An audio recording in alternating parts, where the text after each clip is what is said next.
नमस्कार, closing call में आपका स्वागत है। आपके साथ मैं हूं अभिषेक। अगले 1 घंटे तक बाजार में आपकी हम रणनीति बनाएंगे और ये समझेंगे कि बीटीएसटी या फिर एसटीबीटी करके आपके लिए आज मौके कहां पर बन रहे हैं। साथ ही इवेंट्स टू वॉच भी होगा।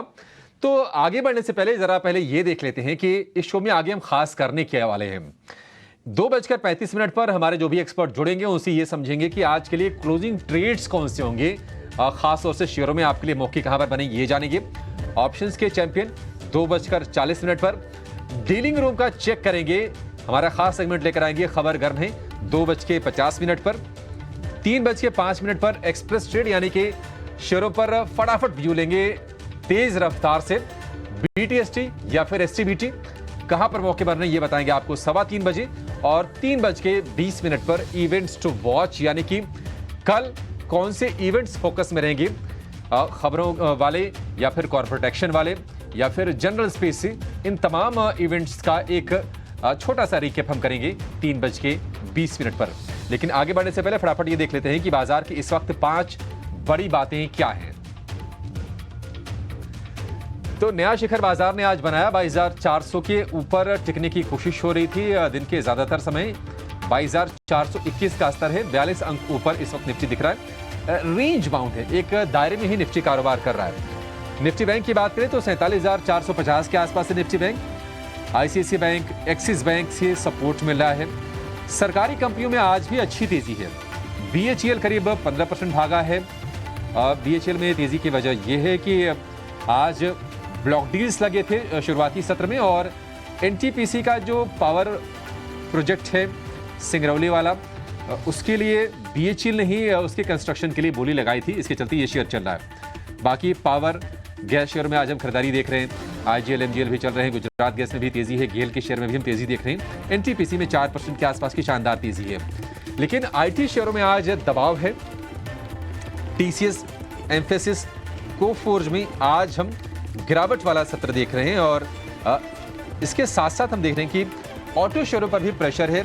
आयशर, एमएनएम, ये जो शेयर हैं आज गिरावट के साथ कारोबार कर रहे हैं।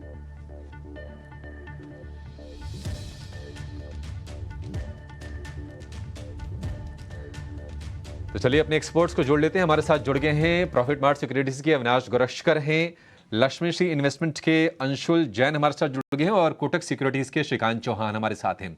आप तीनों का बहुत शुक्रिया, स्वागत है टी9 स्वदेश पर। श्रीकांत जी, शुरुआत अच्छी हुई थी, रिकॉर्ड हाइज भी हमने बनाया, लेकिन एक रेंज में निफ्टी है 22,400 के आसपास, उसके ऊपर टिक रहा है, हालांकि अच्छी बात है। आप ये बताइए, क्या अगले 1 घंटे में कोई मूव दिख रहा है आपको निफ्टी पर या फिर निफ्टी बैंक पर? कोई ट्रेड लेना है क्या? या गुड आफ्टरनून। तो देखिए, मुझे लग रहा है कि मार्केट जो है वो एक रेंज के अंदर और कंसोलिडेट होते हुए हमें दिखेगा। बट साथ ही साथ मुझे लगता है कि जैसे मार्केट कई बार 22,400 के ऊपर ट्रेड कर रहा है, तो अ, बहुत ही हाई चांसेस है कि हम एक बार 22,500 के भी लेवल्स देख सकते हैं। तो करंट लेवल से हमें लगता है कि बिल्कुल अगर निफ्टी में कुछ लॉन्ग की पोजीशंस बनानी है तो बिल्कुल बनाई जा सकती है। लेकिन स्टॉप लॉस हमें रखना पड़ेगा 22,300 का, क्योंकि 22,300 ये अभी पिछले हफ्ते तक एक काफ़ी बड़ा रेजिस्टेंस था मार्केट के लिए।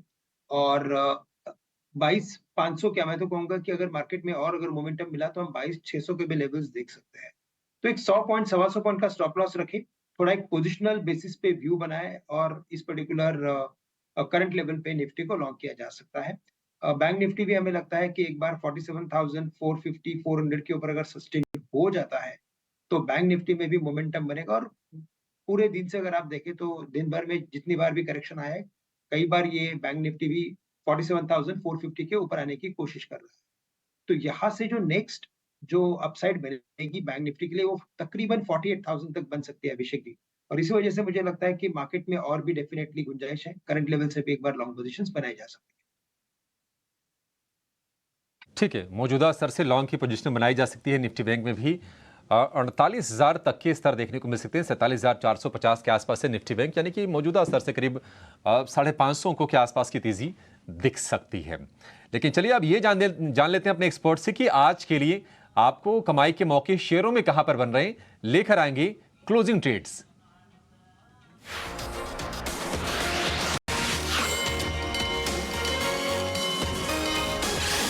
अंशुल, शुरुआत आपसे करेंगे। बताइए कहां पर मौके आपको दिख रहे हैं, क्या हैं आपके आज के कॉल्स? जी, नमस्कार अभिषेक जी। अभिषेक जी, आपको याद होगा सुबह 10:30 बजे जब हम मिले थे, तब मैंने आपसे कहा था कि मार्केट आज रेंज बाउंड रहेगा और ये सेकंड डे ऑफ कंसोलिडेशन है। सैटरडे एक गया, आज दूसरा दिन जा रहा है। और जनरली आप देखिए बड़े ट्रेंड डेज तभी आते हैं जब मार्केट 2 से 3 दिन नैरो रेंज बना लेता है। तो मोस्ट लाइकली 50% चांस है कि कल ही हम ट्रेंडिंग मूव दे दें 22,600 22,700 की रेंज तक, या फिर कल और कंसोलिडेशन मिल जाता है तो फिर परसों के सेशन में बहुत हाई चांसेस है कि हम 22,700 के आसपास तक के लेवल टेस्ट कर लेंगे। 600 से 700 का जो बैंड है वो मेरा टारगेट है। तो मैं यहाँ पे मार्केट पे बुलिश हूँ, इसलिए मैं 2 बाई कॉल ही दूंगा। एक होगा मिड कैप सेगमेंट से लवेबल का ₹145 में बाई करना चाहिए, ₹135 का स्टॉप लॉस रहेगा और ₹175 का टारगेट रहेगा। लवेबल में बाई देने का सबसे बड़ा कारण ये है कि इसमें एक वीकली हाई लो बना था 20 नवंबर का, और उसके बाद से हम कंटिन्यूअसली उसी के अंदर ट्रेड कर रहे हैं। तो अब बेस के लोअर एंड पे एक फेल्ड लो भी बना है, तो यहाँ से एक बड़े ब्रेकआउट के लिए ये स्टॉक तैयार है। दूसरा स्टॉक में जो बाई दूंगा वो है पावर ग्रिड का। पावर ग्रिड में 3 दिन की नैरो रेंज कंसोलिडेशन के बाद आज ट्रेंड डे पकड़ा है। स्टॉक ऑलरेडी आज के सेशन में 3% ऊपर है और यहाँ से 6 से 7% की अपसाइड बहुत आराम से दिख रही है। तो 295 के आसपास बाई करना चाहिए। 290 रुपीज़ का छोटा सा स्टॉप लॉस रहेगा। ₹305 का इनिशियल टारगेट रहेगा और 305 अगर निकल जाता है तो 320 324 तक ये स्टॉक आराम से जा सकता है। तो ये 2 बाई कॉल रहेंगे मेरे। ठीक है, पावर ग्रिड के लिए 305, उसके बाद अगर ये पार हो जाता है 320 325 तक भी ये शेयर जाएगा। पावर ग्रिड में अच्छा मोमेंटम हम देख रहे हैं। वैसे लवेबल लॉन्ड्री का जो शेयर है काफ़ी दिनों के बाद किसी एक्सपर्ट के टायर पर आया है। अंशुल, एक बार जरा रिपीट कर देंगे कि इसके लिए आपके टारगेट और स्टॉप लॉसेस क्या हैं? देखिए, लवेबल 145 पे बाई करना है। ₹135 का क्लोजिंग बेसिस पे स्टॉप लॉस रहेगा और ₹175 का इनिशियल टारगेट रहेगा। ठीक है, ₹145 पर यह शेयर फिलहाल ट्रेड कर रहा है। हमारे डेटाबेस में नहीं है, उसको इंक्लूड करने की हम कोशिश करेंगे, लेकिन 145 पर ट्रेड कर रहा है। 135 का स्टॉप लॉस इसमें लगा के चलना है और ₹175 का टारगेट, यानी कि ₹30 ऊपर का टारगेट है, ₹10 नीचे का स्टॉप लॉस है लवेबल लॉन्ड्री के शेयर में। श्रीकांत जी, आपके क्लोजिंग ट्रेड्स क्या हैं? आप क्या खरीदारी करने की सलाह देंगे? बिल्कुल, तो देखिए आज मेटल स्टॉक्स में और स्पेसिफिकली पीएसयू स्टॉक्स में अच्छी तेजी बनी है, तो यहाँ पे हमें लगता है कि अगर इसी पर्टिकुलर बास्केट में से किसी एक स्टॉक को अगर चुनने की कोशिश करेंगे, तो हमें लगता है कि नेशनल एल्यूमीनियम नाल्को में एक लॉन्ग की पोजीशन बनाई जा सकती है। तकरीबन अभी 170 के करीब ये ट्रेड कर रहा है और टारगेट्स नज़र आते हैं, हमें 180, 82 के टारगेट्स नज़र आते हैं। करंट लेवल से अगर इसे लॉन्ग करते हैं, तो स्टॉप लॉस हमें रखना पड़ेगा 164 का। थोड़ा बड़ा स्टॉप लॉस रखिए क्योंकि मार्केट वॉलेटाइल है और हमें लगता है कि मार्केट वॉलेटाइल ही रहेगा। साथ ही साथ हमें लगता है कि गैस अथॉरिटी गेल, यहाँ पे भी एक लॉन्ग की पोज़ीशंस बनाई जा सकती है और गेल में तकरीबन टारगेट्स है हमारे ₹200 के। अभी ये स्टॉक 192 के करीब ट्रेड कर रहा है और हमें जो स्टॉप लॉस रखना है वो हम रखेंगे 188 का। तो गेल और नैल्को, इन दोनों में हम लॉन्ग की पोज़ीशंस सजेस्ट कर रहे हैं। ठीक है, गेल इनफैक्ट काफ़ी दिनों से 200 के लेवल्स के लिए अचीव करने के लिए है और एक रिपोर्ट भी आई थी रिसेंटली, शायद सीएलएसए की रिपोर्ट थी, वो ₹200 प्लस का टारगेट दे रहे थे, शायद 220 का टारगेट था जितना मेरे को याद है। और ये शेयर हुआ क्या, 170 पे आके रुक गया। 170 से 190 में बहुत समय लिया इसने आने में, लेकिन आज अच्छा चल रहा है 4%। ना केवल गेल, आज आईजीएल, एमजीएल, ये सारे शेयर्स भी आपको ठीक दिखेंगे। और सुबह सुबह हमने आपको इसके बारे में नोटिस भी करवाया था कि आज हो सकता है, कोई बड़ी बात नहीं है, आज ही आज में 200 का लेवल भी दिखा दे, लेकिन अभी कोशिश में है। 192 तक तो पहुंच ही गया गेल। श्रीकांत कह रहे हैं आज नहीं तो कल ये दाम आ ही जाएंगे। नेल्को भी इंटरेस्टिंग प्ले है उनकी तरफ से मेटल्स के अंदर, और ये गैस वाला जो स्टॉक है, दोनों बढ़िया शेयर हैं। अगर आपके पास है तो आप बेनिफिट ले रहे हैं, नहीं है तो इंट्राडे में अच्छा प्ले इन दोनों ने शेयर दिया है। अविनाश सर भी हमारे साथ जुड़ रहे हैं, उनसे एक बार जरा कर लेते बातचीत। Avinash sir, thank you very much आज समय देने के लिए। ओवरऑल हम ऑल टाइम हाई पे ही चल रहे हैं, 10-20 पॉइंट ऊपर नीचे, आप जैसा मर्जी समझना चाहे वैसे समझ सकते हैं। लेकिन सर अभी कैसे कोई है ऐसा शेयर जहाँ पे चर्न करके किसी शेयर को निकालना चाहिए और किसी को ऐड करना चाहिए? कोई एक एक शेयर भी बता देंगे तो काम बनेगा। एग्जाम्पल के लिए आपको ये बता रहे हैं, अच्छा ये शेयर का आप काम पूरा हो गया, इससे बाहर आ जाओ और उसकी जगह इसको रिप्लेस कर लो, तो हम कर लेंगे उसको। अभी तो आपको बहुत ही सिलेक्टिव रहना है, क्योंकि वैल्यूएशंस बहुत ही महंगे हो चुके हैं। लिक्विडिटी स्टॉक्स में इतनी भरपूर आ रही है, आप अगर फ्रंटलाइन कंपनी देखें, एसएमई कंपनीज देखें, तो मेरे ख्याल से देखिए गिने चुने स्टॉक्स अभी भी है। जैसे अभी हाल ही में हमने ये कंपनी के मैनेजमेंट दीप इंडस्ट्रीज को मिला था, तो मुझे लग रहा है कि ये बहुत इंटरेस्टिंग बिजनेस है। ये basically oil and gas sector से रिलेटेड वाली कंपनी है, और इस साल कंपनी करीबन 25-26 रुपए की अर्निंग कमाएगी। और अगर इस कंपनी की ऑर्डर बुक देखें तो 600 साढ़े 600 करोड़ के ऑर्डर है, L1 में 900 करोड़ के ऑर्डर है। कंपनी बिल्कुल कर्जा मुक्त है, करीबन 350 करोड़ की कैश है, और सबसे बड़ी बात 45% की EBITDA मार्जिन पे काम करती है। 9 महीने में इन्होंने करीबन 88 करोड़ का प्रॉफिट कमाया, जो करीबन 30% YOY ग्रोथ दिखा रहा है। तो हमको लग रहा है कि देखिए ये एक बहुत अच्छा विकल्प हो सकता है। और दूसरी बात जो इंटरेस्टिंग है, जो काफ़ी लोगों को शायद पता नहीं, इन्होंने डॉल्फिन एंटरप्राइजेज़ की एक नाम की कंपनी खरीदी, जो अभी सेपरेटली लिस्टेड है। अभी इस कंपनी की मार्केट कैप अगर हम देखें तो 1200 करोड़ है। स्टैंड अलोन बेसिस दीप इंडस्ट्रीज की वैल्यू अगर देखें तो 1600 करोड़ की मार्केट कैप है। तो कहीं न कहीं मुझे लग रहा है कि वैल्यूएशन गैप बहुत ज़्यादा है। अगर अगले साल हम डॉल्फिन की भी रेवेन्यू और प्रॉफिट इस कंपनी में ऐड करें, तो बहुत अच्छी तरह से प्रॉफिट एफवाई 25 के लिए ग्रो करेगा। और 10 के पी पे ये स्टॉक मिल रहा है डिम्पी। आज के बाजार में आप भी एक्सेप्ट करोगे कि 10 के पी पे कोई भी स्टॉक मार्केट में मिलना, और अगले साल एफवाई 25 का तो मुझे लग रहा है कि करीबन 30-32 रुपए की अर्निंग आने की अपेक्षा रहेगी। तो यहाँ से मुझे लगता है कि 350 साढ़े 300 का टारगेट प्राइस कंफर्टेबली पॉसिबल है, जिनको कम से कम साल भर का नजरिया है। तो ये एक अच्छा विकल्प हो सकता है। मोस्ट इम्पोर्टेंटली अभी वेल डाइवर्सिफाइड ऑपरेशंस है, ऑफशोर ऑनशोर दोनों में अभी ये काम करते हैं। तो यहाँ पे मेरे ख्याल से इन्वेस्टर्स को फोकस करना चाहिए, क्योंकि वैल्यूएशन का रिस्क रिवॉर्ड इन्वेस्टर्स के फेवर में। बात आपकी बिल्कुल ठीक है अविनाश सर, क्योंकि दीप इंडस्ट्रीज के साथ ना मैंने आपका डॉल्फिन भी चेक किया, उसका मार्केट कैप है करीब 1220 करोड़ और इसका है करीब 1600 करोड़। तो दोनों का मिला देंगे तो करीब 2860 करोड़ रुपए के आसपास बन रहा है। अच्छा, फिर मैंने डॉल्फिन का ना डेट भी चेक किया कि ऑफशोर बिजनेस में टिपिकली कितना डेट वगैरह है उनके पास। तो डेट भी ज़्यादा नहीं है, सिर्फ 15 करोड़ का डेट है, वो भी शायद वर्किंग होगा, क्योंकि अगर आप ऑफशोर बिजनेस में इतना तो वैसे भी वर्किंग डेट से चला जाता है। तो मेरे को ये आपका पॉइंट समझ में आया, जो ये डॉल्फिन ऑफशोर वाला आप कैलकुलेशंस बता रहे हैं, ये इंटरेस्टिंग है। एक हाथ से ही दो कंपनी आपको मिल जाएंगी और दोनों लिस्टेड है। अरे वो अच्छी बात है कि दोनों लिस्टेड हैं, दीप भी और डॉल्फिन भी।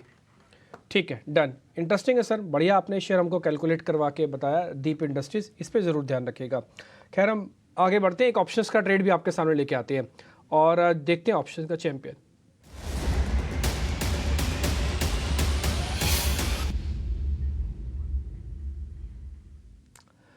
खुश बोरा हमारे साथ जुड़ चुके हैं। खुश, नमस्कार, बताइए सर आपने कौन सा ऑप्शंस ढूंढा है? जी हाँ, देखिए very good afternoon to you.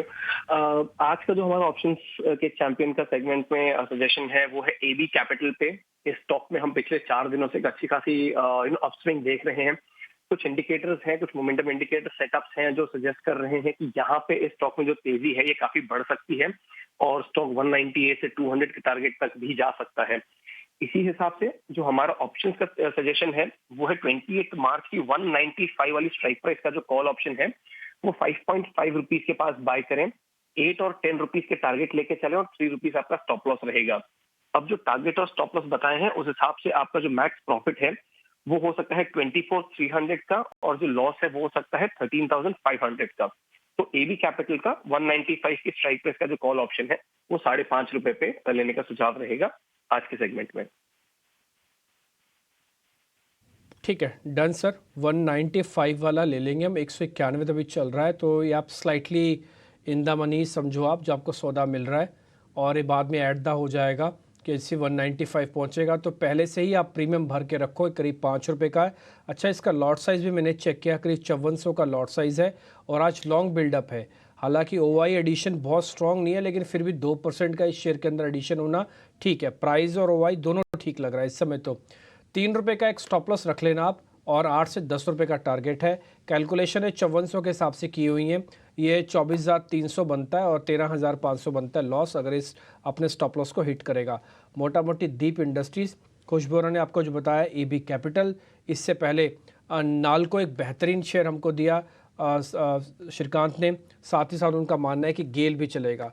तो पहले कुछ एक घंटे में जो क्लोजिंग आवर्स का हम शो कर रहे हैं उसमें आपको अच्छे अच्छे ट्रेड मिल रहे हैं, सिलेक्टिव मिल रहे हैं बट बढ़िया ट्रेड मिल रहे हैं। और मैं रिक्वेस्ट करूंगा कि सौदे ज़्यादा ना रखिए, जो भी रखिए पक्के रखिए, बेहतर रखिए, time to time profit book करते जाइए, नहीं तो फिर कई बार फंस जाता है, फिर आप उसी को लेके ही बैठे रह जाएंगे।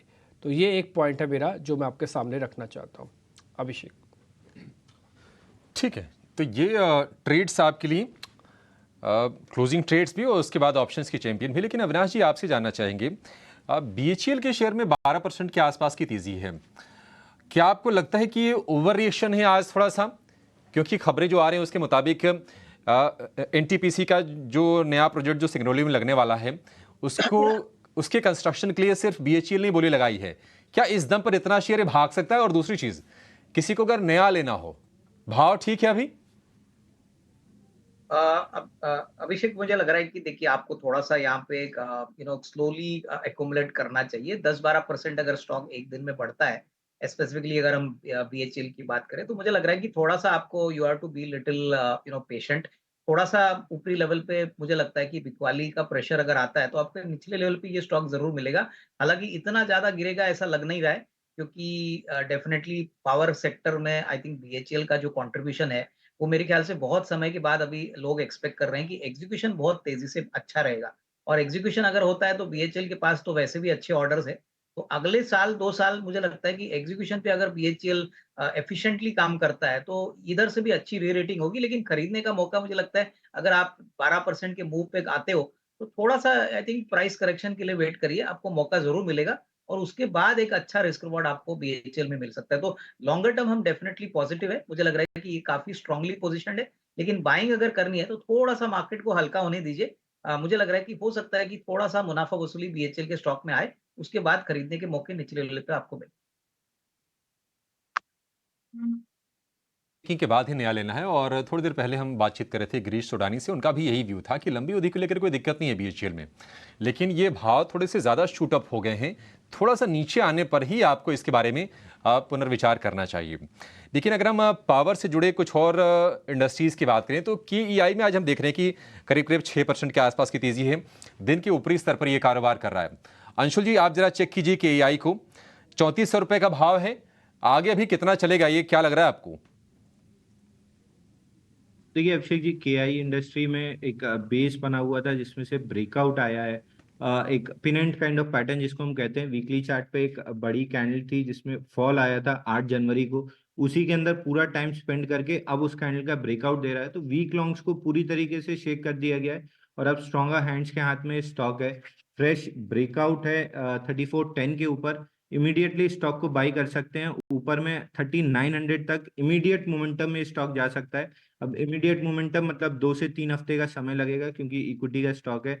थोड़ा सा बड़ा फ्लोट है 18,922 करोड़ का, बट 2 से 3 हफ्ते में 3900 तक ये स्टॉक आराम से जा सकता है। केवल इसमें एक ही काम करना है, 3310 के नीचे क्लोजिंग बेसिस का स्टॉप लॉस लगा के होल्ड करना है। 3900 का इमीडिएट टारगेट रहेगा। इंडस्ट्रीज को लेकर ये व्यू, लेकिन BHEL की तरफ से एक सफाई आई है और कंपनी ने कहा है कि कंपनी को NTPC से अभी कोई ऑर्डर नहीं मिला है। वैसे हम जो खबर बता रहे हैं उसके मुताबिक कंपनी ने बोली ही लगाई है उसके लिए और सोल बिडर है। हालांकि BHEL ने यह कहा है कि हमने सिर्फ बोली लगाई है और दिसंबर 2023 में कंपनी ने टेंडर के लिए बोली जमा की थी। तो ये एक सफाई, इसको आप ध्यान में ज़रूर रखिएगा। हालांकि अभी भी 12.5% ऊपर ये शेयर कारोबार कर रहा है। कुछ और शेयरों पर जरा हम व्यू लेते हैं और ये समझते हैं कि आपके लिए आज मौके कहाँ पर बन रहे हैं। ऑटो स्टॉक्स में थोड़ी थोड़ी नरमी है। हम देख रहे हैं कि आयशर कमज़ोर है, M&M कमज़ोर है। ऑटोज़ में कहीं शिकान जी, कहीं शॉर्टिंग के मौके बन रहे हैं आपके हिसाब से, या फिर ये बाई ऑन डिप्स वाले शेयर हैं अभी? नहीं, तो देखिए मुझे लग रहा है कि इसमें हमें काफ़ी स्टॉक स्पेसिफिक रहना पड़ेगा। नो डाउट कि मार्केट में अगर मोमेंटम आता है तो सभी स्टॉक्स में कुछ ना कुछ मोमेंटम हमें देखने मिलता है। लेकिन इस पर्टिकुलर मार्केट में मैंने देखा है कि शॉर्ट पोज़ीशंस में पैसे बनाना काफ़ी मुश्किल हो रहा है। यानी कि जितना एक्सपेक्टेड होता है उतना स्टॉक गिरता नहीं है और जब मार्केट रिकवर होने लगता है और एक अपने स्विंग हाई को क्रॉस करने लगता है तो अभिषेक जी फिर ये स्टॉक्स अभी अपने प्रीवियस हाई को क्रॉस करते हुए आगे बढ़ जाते हैं। मुझे लगता है कि यहाँ पे देखिए सबसे जो बैलेंस्ड बेट है वो है टाटा मोटर्स, जो 986 987 के करीब अभी ट्रेड कर रहा है। हमें लगता है कि ये स्टॉक कम से कम 1050 के लेवल्स दिखा सकता है और जैसे इसमें ओवरऑल मोमेंटम बना हुआ है, मुझे लगता है कि ये स्टॉक शायद 1400-1500 के लेवल्स आने वाले कुछ महीनों में बना सकता है। It will take time, but ये स्टॉक है कि जो मैं कहूँगा कि करंट लेवल से भी आप लॉन्ग करके चल सकते हैं। शॉर्ट के लिए मुझे लगता है कि थोड़ा अभी भी इंतज़ार करना चाहिए क्योंकि बजाज ऑटो या टीवीएस मोटर जैसे जो स्टॉक है, जहाँ पे कुछ फॉर्मेशन थोड़े से वीक फॉर्मेशन बने थे लेकिन स्टॉक गिरे नहीं है। तो करंटली मुझे लगता है कि कुछ लॉन्ग के ट्रेड से हम फाइंड आउट कर सकते हैं और इनफैक्ट मैं कहूँगा अभिषेक जी अगर आपको ऑटो के बारे में जानना है तो अविनाश से बेटर और कोई नहीं है, तो आप एक बार उनसे भी सलाह ले सकते हैं। हाँ, बिल्कुल अविनाश जी से हम सलाह लेंगे, लेकिन टेक्निकल्स के अपने महत्व होते हैं और टाटा मोटर्स 1050 के लिए तैयार है और अगले कुछ महीनों में 1400-1500। गजब। मतलब टाटा मोटर्स में हमने बहुत पुरानी बात नहीं है जब हम 400 रुपये के आसपास के स्तर देख रहे थे और ये चलते चलते चलते शेयर देखिए 1000 रुपये के बेहद करीब जाकर फिलहाल ये ट्रेड कर रहा है। लेकिन एक हमारी खास पेशकश है टेक्निकल शास्त्र। जरा समझते हैं कि विशाल मलकान से कि टॉप डाउन रणनीति क्या होती है बाजार में और शेयरों के चुनाव के लिए इसका इस्तेमाल कैसे किया जा सकता है, ये आप समझिए। उसके बाद छोटा सा ब्रेक लेंगे और ब्रेक के बाद हम फौरन हाजिर होंगे।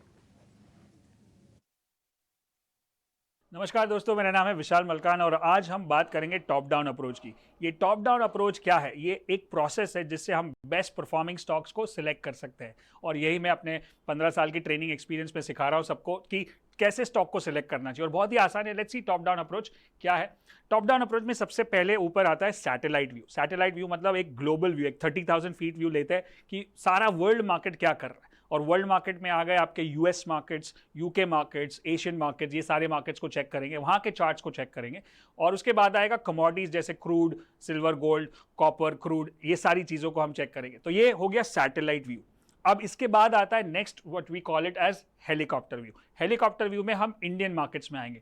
इंडियन मार्केट्स में जो मेन इंडाइसिस है, जो सबसे मेन, उसमें से सबसे पहले होगा निफ्टी ऑफ कोर्स और बैंक निफ्टी और सेंसेक्स। और निफ्टी और सेंसेक्स ऑलमोस्ट सेम चार्ट दिखेगा, बट बैंक निफ्टी और निफ्टी में कभी कभी डिफरेंस होता है। जैसे रिसेंटली देखा था कि बैंक निफ्टी करेक्ट हो रहा है लेकिन निफ्टी स्ट्रांग है, तो उसको बोलते हैं divergence between Nifty and bank Nifty. और बैंक निफ्टी को मैं ज़्यादा वेटेज देता हूँ क्योंकि वो प्राइमरी सेक्टर है और फाइनेंशियल सेक्टर है और जब भी कोई भी कंट्री का फाइनेंशियल सेक्टर का चार्ट्स या टेक्निकल्स खराब है, that means that's not going to be a healthy sign. But अगर वो बैंक निफ्टी भी सही है, निफ्टी भी सही है, सेंसेक्स भी सही है, तो हमारा हेलीकॉप्टर व्यू भी सही है। अब उसके बाद आता है हमारा तीसरा जो है एरियल व्यू। एरियल व्यू में हम सेक्टर वाइज चार्ट देखते हैं। चलो हमने सोचा कि चलो वर्ल्ड मार्केट ठीक ठाक है, सब ऊपर है, उसके बाद निफ्टी भी ठीक ठाक है और अप ट्रेंड में है, बैंक निफ्टी भी अप ट्रेंड में है, तो अभी हमको कौन सा स्टॉक लेना चाहिए? उसके पहले हमको डिसाइड करना पड़ेगा कि कौन सा सेक्टर चल रहा है। तो हम एरियल व्यू में सेक्टर का एनालिसिस करते हैं। जैसे सेक्टर में निफ्टी इंफ्रा हो गया, फार्मा हो गया, आईटी, फिर मेटल, फिर रियल्टी और ऑटो। और आपने देखा हो कि हर बार जब भी मार्केट चेंज होता है या ट्रेंड चेंज होता है तो वही के वही सेक्टर्स नहीं चलते, सेक्टर रोटेशन होता है। तो जैसे लास्ट 6 महीने से रियल्टी सेक्टर चल रहा है, इंफ्रा सेक्टर चल रहा है, पीएससी सेक्टर चल रहा है, बट उसके पहले 6 महीने पहले ऑटो सेक्टर चल रहा था, उसके कुछ साल कोविड के टाइम पे आईटी और फार्मा चल रहा था। तो ये सेक्टर रोटेशन होते रहता है हर साल, तो इसीलिए सेक्टर के इंडाइसिस देखना बहुत ज़रूरी है। इस एक बार ये सारे चार्ट्स देख लिए और उसमें सारे वही इंडिकेटर्स देखने जो हमने यही चैनल पे यही सीरीज में कवर किए थे। एक है प्राइस पैटर्न, जो हमने एम और डब्ल्यू पैटर्न्स की बात की, दूसरा है कप पैटर्न, तीसरा है आरएसआई मोमेंटम क्या है और चौथा है बॉलिंजर बैंड जो वॉलेटिलिटी क्या है। तो ये हो गए टेक्निकल टूल्स। सो पहले स्टॉक को सिलेक्ट कर लिया, फिर हमको टूल्स कौन से यूज़ करने, उसके लिए भी ये बाकी की सारी सीरीज वाले वीडियोस आप देख सकते हो। मेरे खुद के यूट्यूब चैनल पे भी 1300 से ज़्यादा वीडियो है, वहाँ पे भी आप चेक कर सकते हो, बहुत सारे एजुकेशनल वीडियोज़ है। सो अब हम बात करते हैं माइक्रोस्कोपिक व्यू, जो सबसे लास्ट है।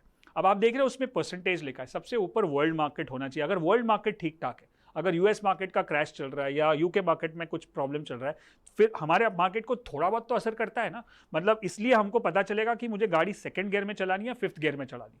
अगर वर्ल्ड मार्केट सब सही है, निफ्टी भी सही है और सेक्टर भी सही है, तो हम फुल फ्लेज ट्रेडिंग कर सकते हैं, जैसे 5th गियर में चला सकते हैं। लेकिन अगर वर्ल्ड मार्केट थोड़ा सा डामाडोल है, हमारा मार्केट में 2 सेक्टर चल रहे, 2 नहीं चल रहे, तो फिर मैं वो अग्रेसिव ट्रेडिंग नहीं करूंगा। So it's like that. So आपने देखा होगा 2023 के लास्ट 6 महीने एकदम वन साइडेड थे क्योंकि सारे मार्केट्स नए हाई कर रहे थे।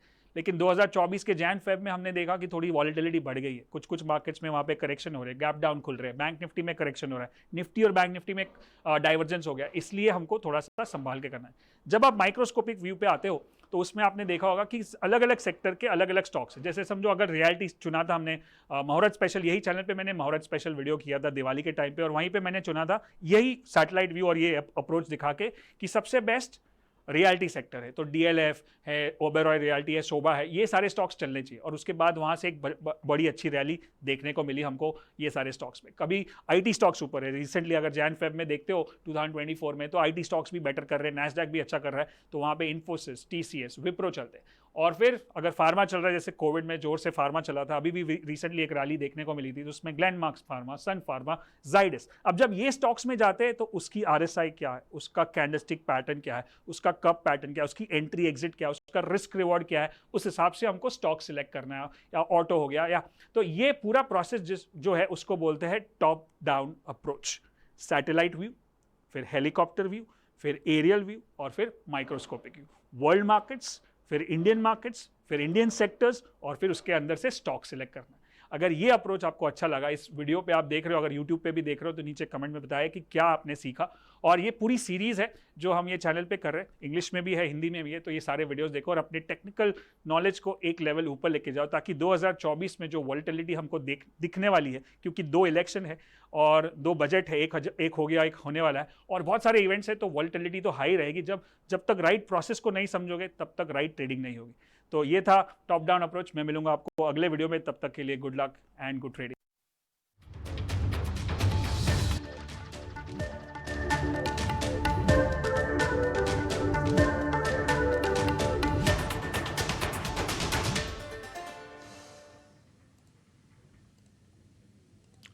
बत्तीस अंकों के बढ़त के साथ इस समय निफ्टी, बैंक निफ्टी करीब 115 पॉइंट के बढ़त के साथ, फ्यूचर्स भी मार्च सीरीज के हरे निशान में आने की कोशिश कर रहे हैं। हालांकि बैंक निफ्टी के फ्यूचर्स अभी भी 13 पॉइंट नीचे है, और निफ्टी फ्यूचर्स तो वो ठीक है, उसके अंदर कोई ज़्यादा नुकसान नहीं है, ऑलमोस्ट फ्लैट है। फ्यूचर्स मैं आपको इसलिए दिखा रहा हूँ क्योंकि पहले आज सुबह काफ़ी बड़े बड़े प्रीमियम्स थे, थोड़े से प्रीमियम्स कम हुए हैं।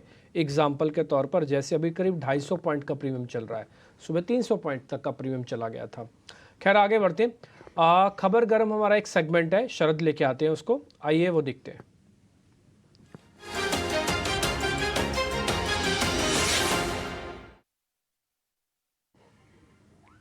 बताइए शरद जी, कौन सी खबर है आज?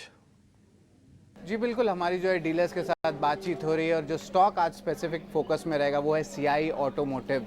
आज ऑलरेडी 1% इक्विटी शेयर्स जो है एक्सचेंज हैंड्स हो चुके हैं, और 2 बंच ट्रेड हुए थे, और यहाँ पे डीलर्स से बातचीत हुई और वो कह रहे हैं कि डोमेस्टिक इंस्टीट्यूशन की जो है बाइंग देखने मिली है यहाँ पे। अब याद रखिए जो वॉल्यूम्स है यहाँ पे भी अच्छी इंप्रूवमेंट देखने मिली है, लगभग 3 टाइम्स 20 डे एवरेज का जो है वॉल्यूम्स देखने मिल रहा है इस समय। और जो कि डोमेस्टिक इंस्टीट्यूशंस ऑलरेडी इन्वॉल्व है कंपनी में, वो इंक्लूड करते हैं निपॉन म्यूचुअल फंड और एक्सिस म्यूचुअल फंड। इन दोनों ही बड़े फंड हाउसेज में लगभग 2 से लेकर 3% का स्टेक ईच जो है रखते हैं कंपनी में। हालांकि कंपनी की ट्रिगर्स के बारे में बात करें तो तीसरे तिमाही तो वीक सेट ऑफ नंबर्स आए थे, लेकिन जो यूरोपियन मार्केट्स है वो भी नियर टर्म में लगता है म्यूटेड रहेगा, ये एनालिस्ट का मानना है। और इम्पॉर्टेंटली चैनल चेक सजेस्ट कर रहे हैं कि जो पिकअप आ सकती है ऑर्डर में, वो डोमेस्टिक ऑर्डर यानी कि भारत के ऑर्डर और मेक्सिकन मार्केट्स में देखने मिल सकती है। स्टॉक के बारे में बात करें तो पिछले 1 साल में 14% का गिरावट भी आया है, और ओवरऑल 2 से 3 साल तक एक रेंज बाउंड लेवल पे जो है स्टॉक ट्रेड कर रही है। तो इम्पॉर्टेंटली डीलर्स का बातचीत से कहना है कि आज डोमेस्टिक इंस्टीट्यूशन में बाइंग जो है थोड़े लंबे समय के बाद देखने मिली है। ठीक है, डन। तो सीआई ऑटो एक बार जरा चेक करवा लें टेक्निकली, और हमारे साथ आज 3-4 मेहमान हैं टेक्निकली, उनसे एक बार ज़रा पता कर लेते हैं।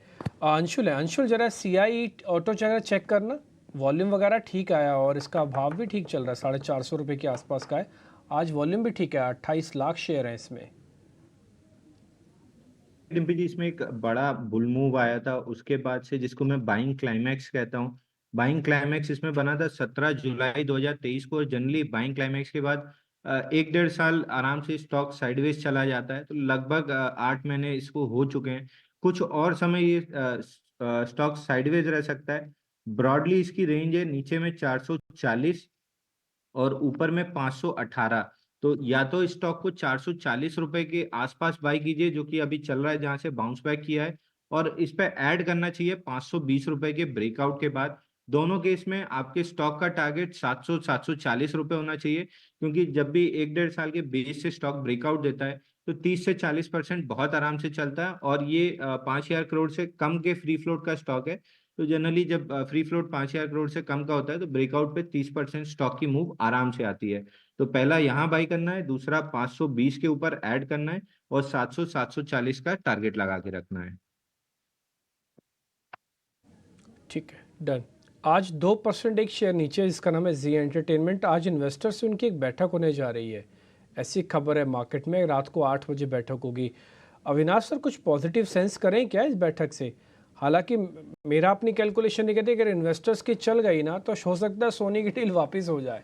ये कब होगी, किस रूप में होगी, पता नहीं, लेकिन अगर इन्वेस्टर्स की चल गई तो हाँ, ये कंडीशन अप्लाइड है। तो सर आपका इस पर टेक क्या है? ये बैठक हो जाने दे के सारा? मेरे ख्याल से देखिए, ये बात कहना जरा मुश्किल है, लेकिन एक बात तो है कि करंट वैल्यू काफी अच्छी लग रही है और मुझे लग रहा है कि अगर लंबा नजरिया आप देखेंगे तो मुझे लगता है कि बहुत सारा अपसाइड पोटेंशियल बाकी है। लेकिन हाँ, जो थोड़े से रिस्क एवर्स वाले इन्वेस्टर्स हैं उनको थोड़ा रुकना चाहिए। देखिए, थोड़ी क्लैरिटी आने दीजिए। बट कहीं ना कहीं मुझे लग रहा है कि करंट प्राइस पे वैल्यू इमर्ज हो रही है और मुझे लग रहा है कि जो थोड़े से हाई रिस्क वाले इन्वेस्टर्स है, इनको ये बात समझ में आनी चाहिए कि ये थोड़ा सा समय थोड़ा सा टर्बुलेंट रहेगा कंपनी के लिए। बट यहाँ से अगर पॉजिटिव न्यूज़ फ्लो आता है तो बाउंस बैक भी उतनी ही तेजी से आएगा। तो मेरे ख्याल से डेफिनेटली इसमें एक अच्छा रिस्क रिवॉर्ड बन सकता है, बट प्रोवाइडेड अगर आपका रिस्क एपिटाइट थोड़ा ज़्यादा है, क्योंकि अभी तो फंडामेंटल्स या टेक्निकल्स कुछ चलेंगे नहीं, क्योंकि न्यूज़ फ्लो के ऊपर ही सब कुछ डिपेंडेंट है। जो भी न्यूज़ फ्लो आएगा, कितना जल्दी आएगा और कितना बेनिफिशियल होगा, वो आने के बाद ही शेयर में एक पॉजिटिव या नेगेटिव रुझान आपको देखने को मिलेगा।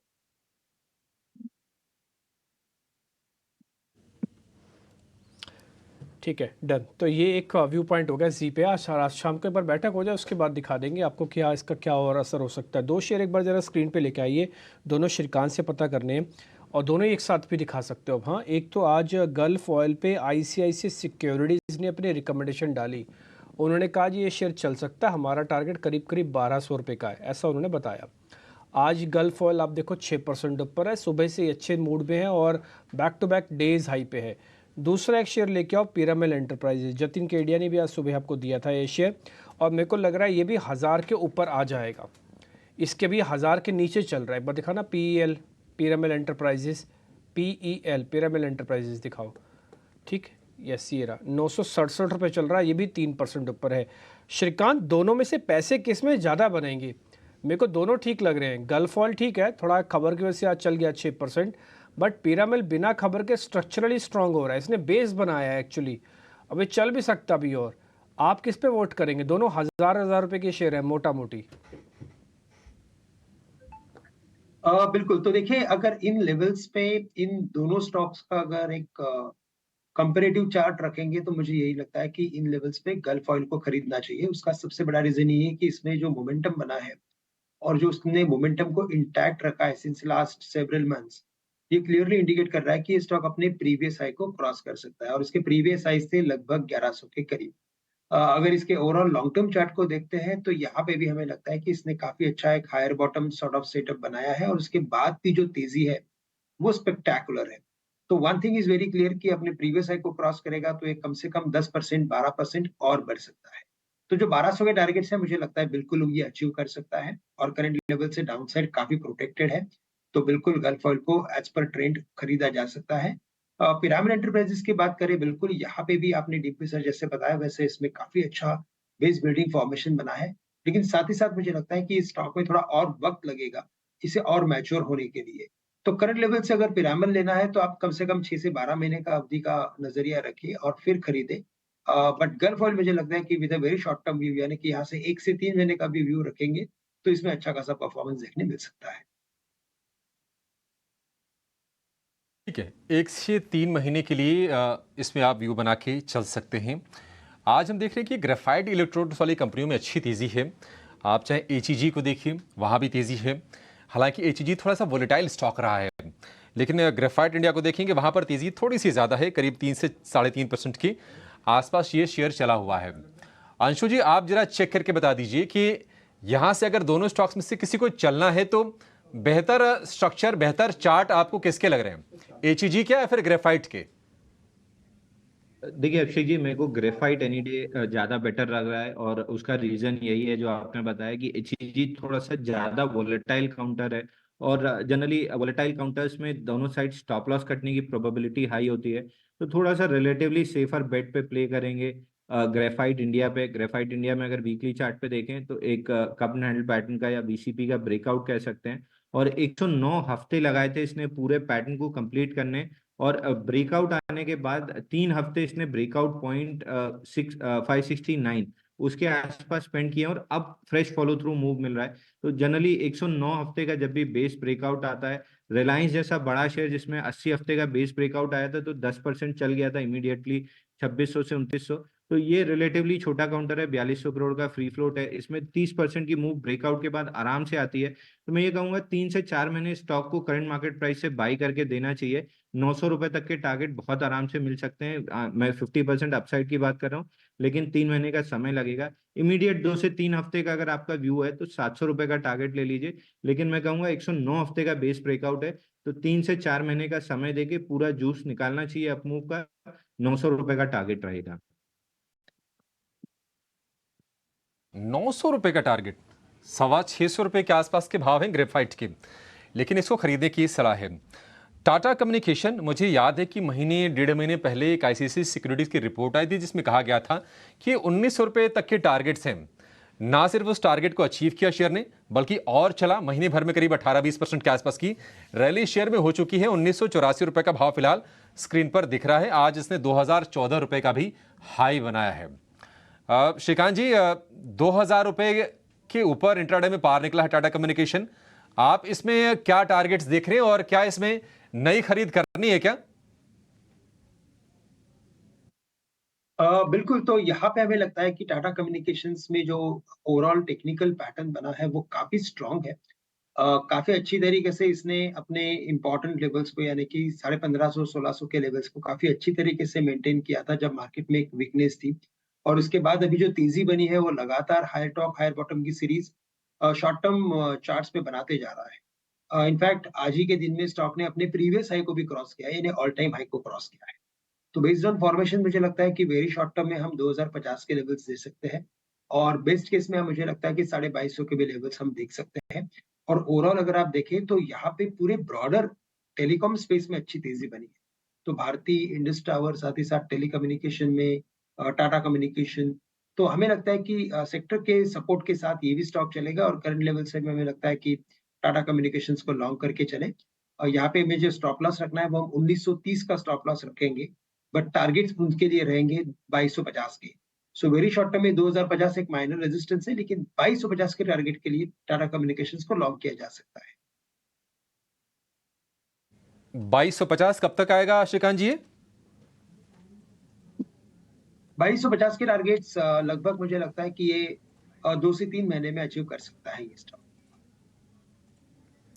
ठीक है, 2 से 3 महीने में 2250 के टारगेट। अविनाश जी, आईआरसीटीसी की तरफ से आज एक अपडेट आया है कि उन्होंने स्विगी के साथ एक करार किया है और अपनी ई कैटरिंग प्लेटफॉर्म का विस्तार करने जा रही है आईआरसीटीसी। निश्चित तौर पर ये जो सेगमेंट है फूड डिलीवरी वाला या फिर पानी के बोतल वाला, यहाँ से एक बढ़िया रेवेन्यू आईआरसीटीसी का आता है टिकटिंग के अलावा। आप इस कदम को किस तरह से देख रहे हैं और आईआरसीटीसी का शेयर आपको मौजूदा भाव पर कैसा लग रहा है?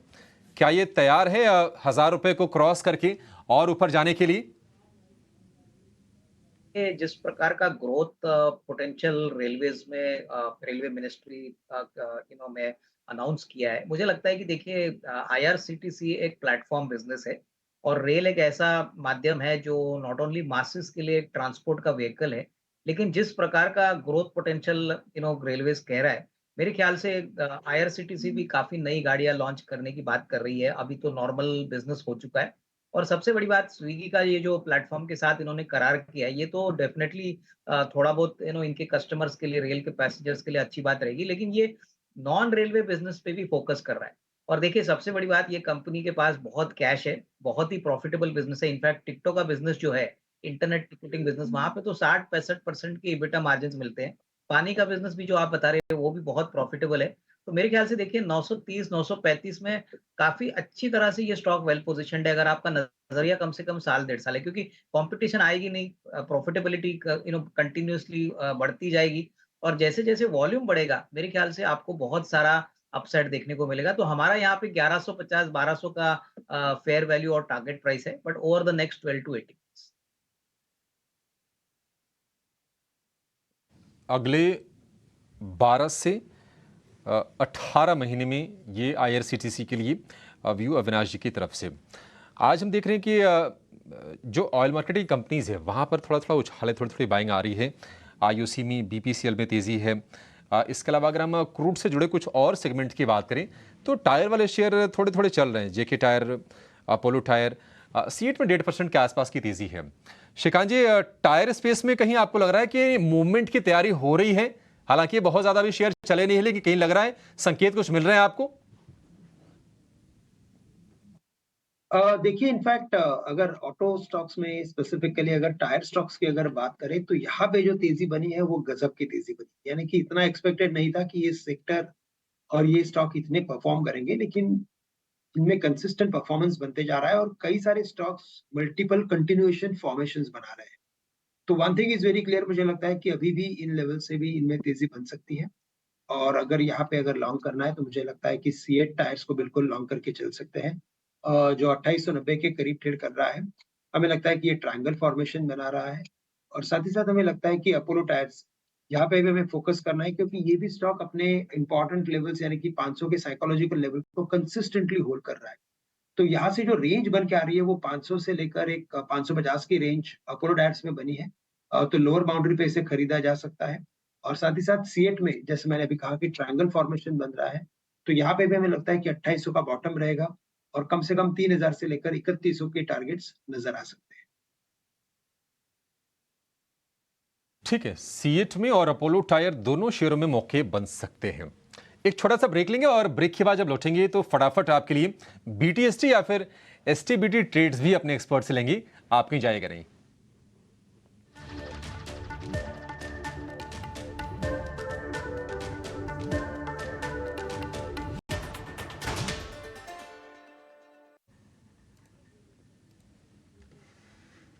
वॉलेटिलिटी अपने चरम पर है। अभी आप देखो ना, 1 मिनट पहले ही बैंक निफ्टी के जो फ्यूचर्स है उसने 750 लगाया और अभी 600 के नीचे है। एक बार जरा दिखाओ तो स्क्रीन पर। हालांकि विक्स उतना बढ़ा हुआ भी नहीं है, आज तो इतना ही है, आधा ही है, लेकिन उसके बावजूद भी बाज़ार बहुत तेज़ी से ऊपर नीचे कर रहा है। ठीक है, थोड़ा होल्ड कीजिएगा और आराम से ट्रेड कीजिए, कोई जल्दबाजी नहीं होनी चाहिए। इंडाइसिस और अलग अलग स्टॉक्स में बहुत बड़ी खाई है।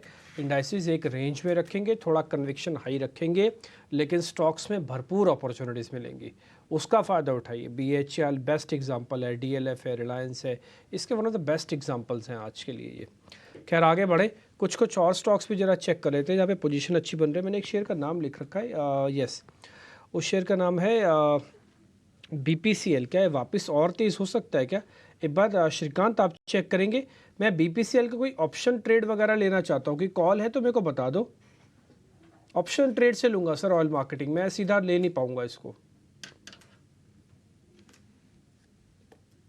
BPCL और IOC इन दोनों के अगर टेक्निकल पैटर्न को देखें तो मुझे लगता है कि इनमें वापस से एक बार एक रिबाउंड आ सकता है, एक बाउंस बैक आ सकता है, क्योंकि आज के दिन में वॉल्यूम्स भी इनमें एक्सपैंड हुए हैं, और अगर पर्टिकुलरली रिबाउंड ही अगर एक्सपेक्टेड है और प्रीवियस हाई यानी कि 687 या 690 को क्रॉस करना उतना ही मुश्किल लग रहा है, तो काफी सिंपल सी स्ट्रेटेजी होती है कि जो एट द मनी के जो कॉल ऑप्शंस होते हैं उसे खरीदा जा सकता है, क्योंकि वहां पे जितना फ्यूचर में मोमेंटम मिलता है उतना ही मोमेंटम हमें ऑप्शन में भी मिल जाता है। तो करंट लेवल से मैं कहूंगा कि यहाँ पे अगर BPCL के कॉल ऑप्शंस अगर लॉन्ग करने हैं तो तकरीबन 630 के कॉल ऑप्शन जो अवेलेबल है अभी राइट नाउ, उसे हम लॉन्ग करेंगे, जो तकरीबन 32 के करीब ये ट्रेड। और अगर इन लेवल से अगर इन्हें खरीदते हैं तो इनका जो स्टॉप लॉस होना चाहिए वो तकरीबन होना चाहिए 20 रुपए के करीब का। तो एक 10 रुपए का स्टॉप लॉस रखे, करंट लेवल से खरीदे। टारगेट्स नजर आते हैं 40 और 45 के।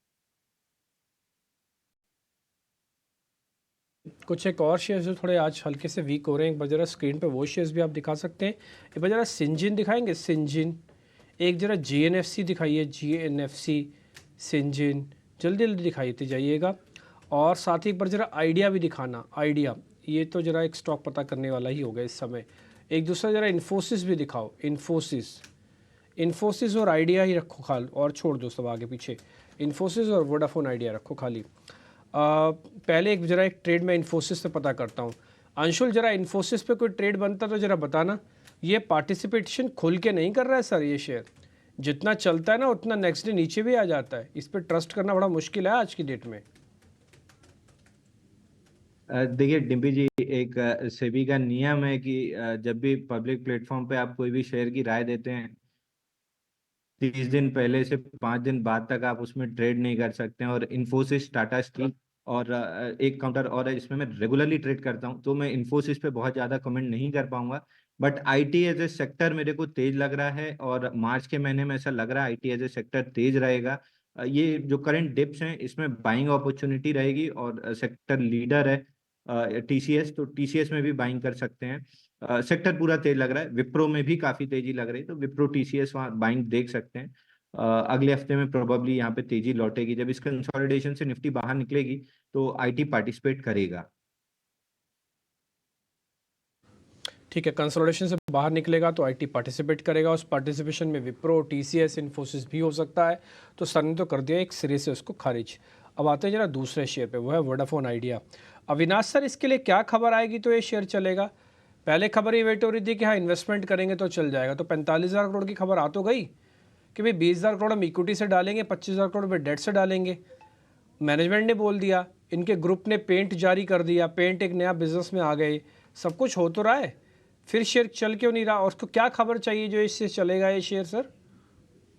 डिम्पी, देखिए ये जो फंडिंग की बात चल रही है कि 20,000 इक्विटी से आएगा, 25,000 करोड़ कर्जे से आएगा, मुझे तो लगता है कि ये पैसा आने के बाद भी कोई बड़ा इम्प्रूवमेंट इनके फाइनेंशियल्स में नहीं आएगा।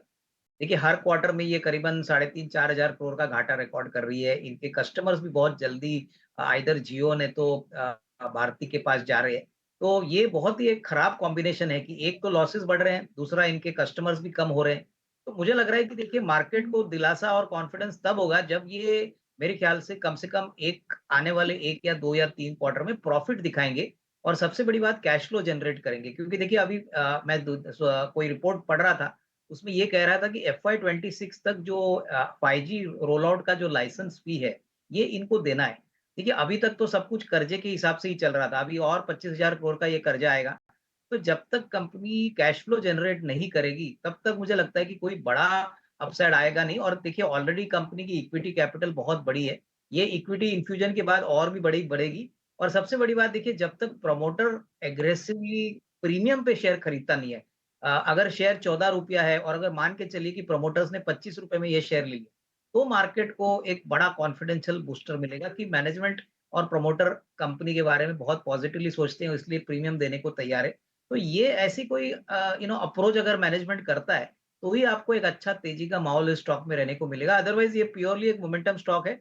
मेरे ख्याल से आई थिंक ये टेक्निकल एनालिस्ट को काफी पसंद है स्टॉक, क्योंकि इसमें मोमेंटम अच्छा मिलता है। बट फंडामेंटल्स पे मैं इसको अभी भी खरीदने के लायक नहीं समझता हूँ, इससे मैं अवॉइड करूंगा। ठीक है, डन। तो ये एक शेयर पे रिकमेंडेशन हो गई है। आगे बढ़े, कुछ इवेंट्स के बारे में भी आपको बता देते हैं कि आने वाले दिनों में कौन कौन से इवेंट्स हैं। स्नेही मेरी सहयोगी मेरे साथ जुड़ रही है, आपको बताने जा रही है वो। स्नेही बताएं बड़े इवेंट कौन कौन से हैं? जी बिल्कुल, आइए देखते हैं कि कल के ट्रेडिंग सेशन में बाजार की नज़र कहाँ रहेगी। आईपीओ के क्षेत्र के बारे में बात करते हैं तो एक आईपीओ है जो कल सब्सक्रिप्शन के लिए खुलेगा, वो है जेजी केमिकल्स आईपीओ। और 2 आईपीओ है जो अपना डेब्यू करेंगे एनएससी और बीएसई पे, वो है एक्सिकॉम टेली सिस्टम्स और प्लैटिनम इंडस्ट्रीज़। इन दोनों आईपीओ का कल लिस्टिंग है, तो इस पर ध्यान रखिएगा। कॉर्पोरेट एक्शन की बात करते हैं तो केपरी ग्लोबल ये स्टॉक फोकस में रहेगा, क्योंकि कल इसका स्टॉक स्प्लिट होने वाला है 1:1 के रेशियो में, और गवर्नमेंट ऑफ इंडिया का इंटरेस्ट पेमेंट भी कल होगा। और अन्य इवेंट्स के बारे में बात करते हैं तो पीएम मोदी ओडिशा में 19,600 करोड़ के प्रोजेक्ट्स जो है वो देश को डेडिकेट करेंगे कल। तो पीएम मोदी कल ओडिशा की भी सैर करेंगे। तो जी हाँ, इन सारे काउंटर्स पर कल के लिए अपना ध्यान बनाए रखिएगा। ठीक है, तो ये तमाम इवेंट्स जिस पर कल फोकस रहेगा। लेकिन चलिए कुछ और शेयरों पर जरा व्यू समझ लेते हैं और अपने एक्सपर्ट से ये जान लेते हैं कि आज बीटीएसटी या फिर एसटीबीटी ट्रेड के मौके कहाँ पर हैं। आप बताइए अंशुल जी, आप कहाँ पर मौके देख रहे हैं? कौन से शेयर अभी खरीदने चाहिए बीटीएसटी के लिए या फिर एसटीबीटी के लिए? देखिए अभिषेक जी, मैंने लास्ट वीक में 2 बार एनटीपीसी रिकमेंड किया था, लगभग 335 336 की रेंज में। वहां से 354 तक ये स्टॉक आ चुका है, लेकिन यहाँ से अभी भी तेजी लग रही है।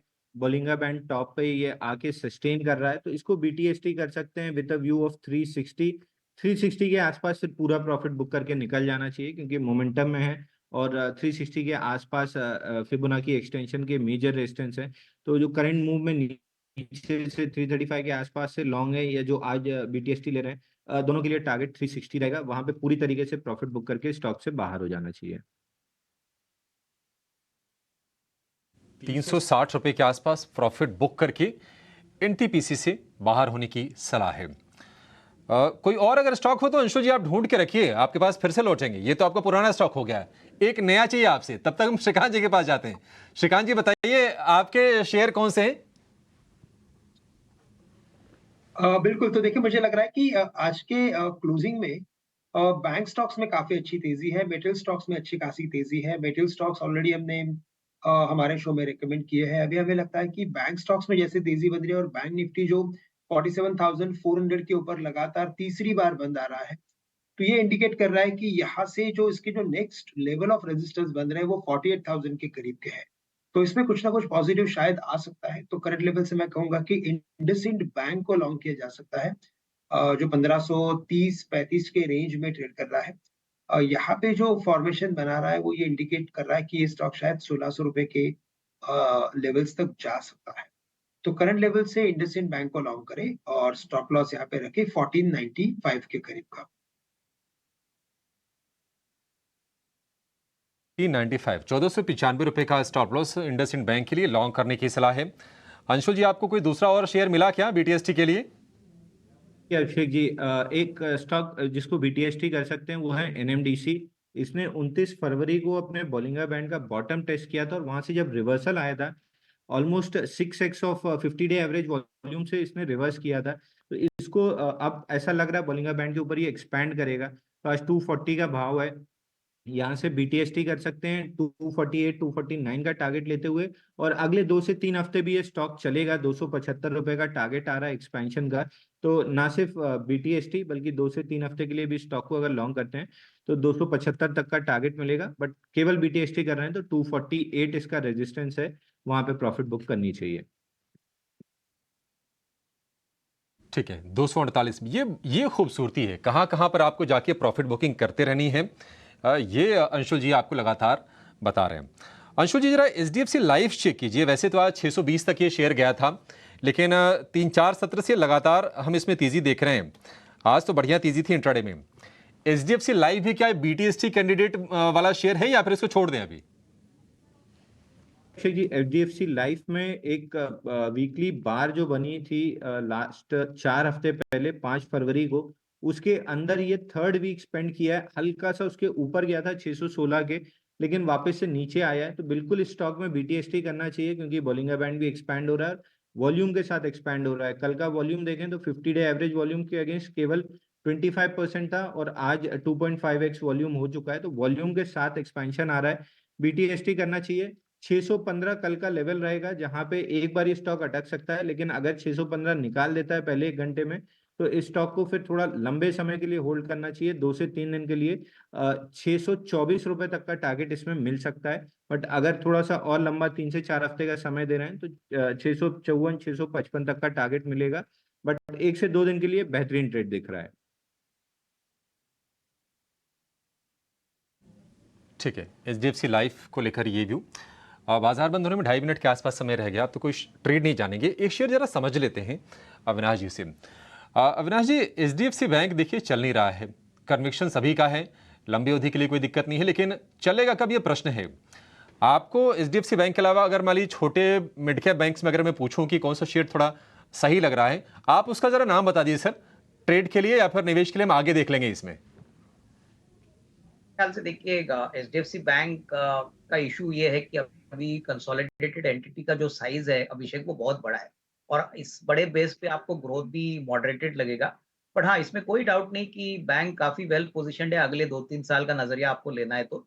बट छोटे बैंकों में मुझे लग रहा है कि आईडीएफसी फर्स्ट बैंक ये बहुत ही अच्छा विकल्प है। देखिए जिस प्राइस पे वो ट्रेड कर रहा है, मेरे ख्याल से आईडीएफसी का मर्जर आईडीएफसी फर्स्ट बैंक के साथ होने वाला है, तो ये भी एक थोड़ा-सा इनको बेनिफिट मिलेगा। बट आईडीएफसी फर्स्ट बैंक जिस लेवल पे है, मुझे लग रहा है कि अगले 2 साल की अगर हम बात करें, तो यहाँ से एक्स्पोनेंशियल ग्रोथ आएगा क्योंकि देखिए 50% का कासा हो चुका है। इनका ज़्यादातर फ़ोकस एसएमई, एमएसएमई सेगमेंट पे है। इनका नेट इंटरेस्ट मार्जिन भी काफ़ी अच्छी तरह से बढ़ गया है और एसेट क्वालिटी भी ठीक-ठाक है। तो मुझे लग रहा है कि जिनके पास थोड़ी-सी लिक्विडिटी है, उनको इस लेवल से ज़रूर आईडीएफसी फर्स्ट बैंक लेना चाहिए। थोड़ा-सा ज़रूर अंडर परफ़ॉर्म कर रहा है, बट फंडामेंटल्स के पॉइंट ऑफ व्यू से मुझे लग रहा है कि अगले साल, डेढ़ साल अगर कोई होल्ड करता है, तो ₹125 ₹150 का भी टारगेट प्राइस पॉसिबल है। तो यहाँ पे डेफिनिटली एक एंट्री पॉइंट बना सकती है, जहाँ पे at least compared to HDFC bank, यहाँ पे risk reward will be much better. Okay, अब 1 मिनट रह गया मार्केट बंद होने में, तो इसलिए ज़्यादा ट्रेड हम पता नहीं करेंगे। मार्केट के अंदर कंसोलिडेशन का दिन था आज पूरी तरह से, सिर्फ 20 पॉइंट ऊपर Nifty, VIX flat, bank Nifty सिर्फ 140 पॉइंट ऊपर। और अच्छी चीज़ बैंक निफ्टी की बताऊं क्या, अच्छी बैंक निफ्टी की क्या है कि फ्राइडे, सैटरडे, आज मंडे हो गया, 3 दिन हो गए, ये भले चल ना रहा हो ज़्यादा लेकिन सिर्फ प्रॉफिट बुक नहीं होने दिया। तो ये एक अच्छा साइन होता है कि किसी इंडाइसिस को पकने का समय मिल रहा है। इसको हम साइडवेज कंसोलिडेशन भी कह सकते हैं। ये प्राइस का कंसोलिडेशन नहीं है, सिर्फ टाइम का कंसोलिडेशन है जो आपको करता हुआ दिख रहा है। हो सकता है बाद में नया ब्रेकआउट भी आ जाए, ऐसे हमने कई शेयर्स के पैटर्न देखते हैं। तो कुल मिला के आज बाजार की क्लोजिंग ठीक मानी जाएगी, अच्छी क्लोजिंग मानी जाएगी। HDFC, रिलायंस दोनों का पार्टिसिपेशन हुआ, रिलायंस का ज़्यादा था, करीब 1% ऊपर, इसलिए निफ्टी आज आपको मौका ही नहीं लगा ज़्यादा नीचे लेके आने का। हाँ, कुछ सेलेक्टिव बाइंग हुई है आज, जैसे कुछ एनर्जी वाले शेयर्स वापस चले, उसमें गैस से जुड़ी हुई कंपनीज थी, कोल इंडिया जैसे शेयर्स थे, और कुछ इसी तरह की और कंपनीज थी जो इस पैक से आती हैं, जैसे कि NTPC हो गया जो पावर मैन्युफैक्चरिंग के अंदर है। ठीक, इसके अलावा फार्मास्यूटिकल्स के लिए भी आज का दिन ठीक था। ऑरबिंदो फार्मा, डॉक्टर रेड्डीज, ये कुछ एक बड़े शेयर्स थे जिन्होंने आज अपना दिन अच्छे से निकाला और मार्केट को भी बूस्ट किया। इसके अलावा HDFC लाइफ की आज की क्लोजिंग काफ़ी इंटरेस्टिंग आई है, करीब 2.5% ऊपर है। पावर ग्रिड भी आज सुबह से चला तो ये भी अच्छा मोमेंटम में देखे गया। आज जहाँ पे प्रॉफिट बुकिंग हुई वो है Eicher motor, M&M, Britannia, JSW steel, ये कुछ एक शेयर्स हैं यहाँ पे प्रॉफिट बुकिंग हुई है। साल का हाई जिन शेयर्स ने टेस्ट किया उसमें से रिलायंस भी शामिल है, ICICI बैंक भी शामिल है, पावर ग्रिड भी शामिल है, NTPC भी शामिल है। ये कुछ एक शेयर्स हैं जिन्होंने साल का आज नया हाई भी टेस्ट किया है। आते हैं जरा छोटे मझोले शेयर्स की कैटेगरी के अंदर, अगर वहाँ पे देखें वहाँ पे सूची थोड़ी बड़ी है। BHEL कहने को टॉप 500 कंपनीज में आता है, लेकिन आज ये बहुत सुपर गेम इसने दिखाया। त्रिवेणी भी अच्छा चला है, और त्रिवेणी के बारे में तो कई बार हमने आपको नोटिस भी करा था कि त्रिवेणी टर्बाइंस या त्रिवेणी इंजीनियरिंग ये पूरे ग्रुप में वापस से बज़ है। PNC, सोलार, KEI जैसे शेयर्स भी आज बढ़िया चलते हुए दिखे हैं आपको। ठीक है, बहुत बहुत शुक्रिया अंशुल आपका कार्यक्रम में जुड़ने के लिए। बहुत शुक्रिया अविनाश सर आपका भी, आज थैंक यू वेरी मच, आज अपने समय निकाला। श्रीकांत आपका भी बहुत शुक्रिया, थैंक यू वेरी मच। आप तीनों ने आज समय निकाल के हमको अच्छे से गाइड किया और आज की क्लोजिंग भी हमको ठीक ठाक से मिली है। बहुत शुक्रिया sir, thank you very much. मेरे को और अभिषेक को आप इजाज़त दे सकते हैं। अगला कार्यक्रम होगा कल का बाजार, जिसमें आप तैयारी कर पाएंगे कल के मार्केट की। तो छोटे से ब्रेक के बाद लौट रहे हैं।